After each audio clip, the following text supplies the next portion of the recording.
Once again, I welcome you to this special occasion, African Center for Technical Training.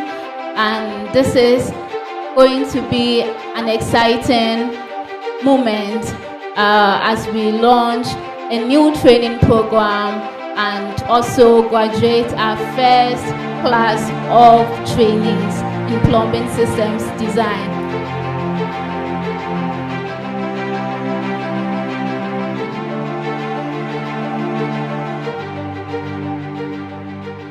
I get reminded as I was once just like you graduates, and identify myself with you for your chosen careers, in which I heartedly express my gratitude for the opportunity to share some thoughts at this event.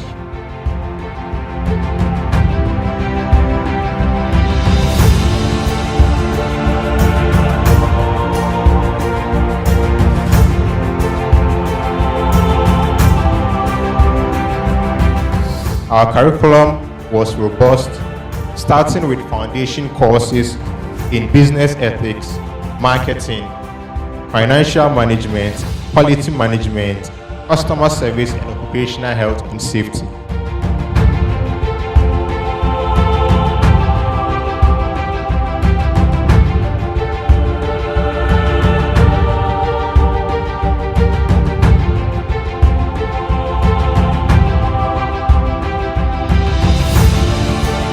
ACTT, putting your future in your hands.